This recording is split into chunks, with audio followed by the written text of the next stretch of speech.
Ladies and gentlemen, welcome to the National Museum of History and Art in Luxembourg.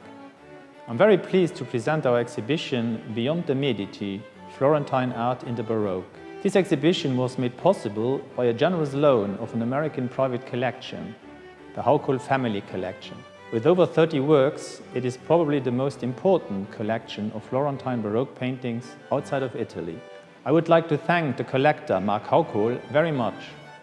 Not only for his loan, but also for his willingness to answer some questions about his collection. Mark, could you briefly tell us how your passion for collecting Baroque painting came about? Thank you, Dr. Pulfer. I would like to first thank Grand Duke Henri and the patronage of the Musée National d'Histoire et d'Art Luxembourg for the opportunity to present our collection of Florentine Medici art from the 17th century. The 5-city European tour has been a great and humbling tribute. All the members of the Haukohl family are very pleased to share a small portion of my family's legacy with the citizens of Luxembourg. As a student of European history, I was amazed that 4 Medici heirs became popes of the Vatican, along with scores of cardinals and bishops. The 300 years of Medici rule and influence shaped not only the economics of many European countries, but also often determined the artistic evolution of a society. The Medici Grand Dukes, through their patronage, spawned the Renaissance and the Italian Baroque periods of art. Fewer people studied the era of the Baroque versus the Renaissance. Consequently, I thought studying the Baroque period would be a worthy pursuit. By collecting Italian art from this period, I would be able to share my discoveries with a broader international audience. I believe we can help change a broken world with art. Great art can highlight problems and cause each of us to wonder. The bravura of Baroque art can particularly inspire and help open each person's thought process. As we will see, great Florentine art inspires us all. Thank you, Mark.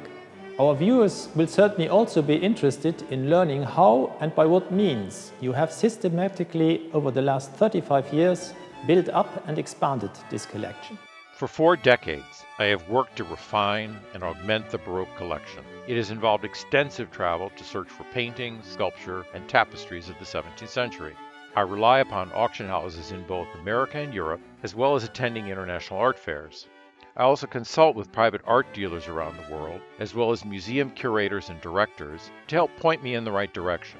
The entire MNHA team and Dr. Pulfer have been extremely supportive and are responsible for what you see here today. Thank you, Mark. At the end of this video, could you tell us briefly why you do not cheat any effort or expense to make the Haukohl family collection accessible to the broadest possible audience through exhibitions in museums, first in the United States, but now also in Europe, thanks to the European tour which our museum has the honor of hosting. What motivates you to do this? The collection has traveled to museums for 15 years in the United States before making its debut in Europe. My great-grandfather, Robert Haukohl, always said, "You learn more by giving and sharing." This is certainly true for me as the collection now travels to museums in Europe. I am leaving behind something well-researched for the world in general and for the world of art history.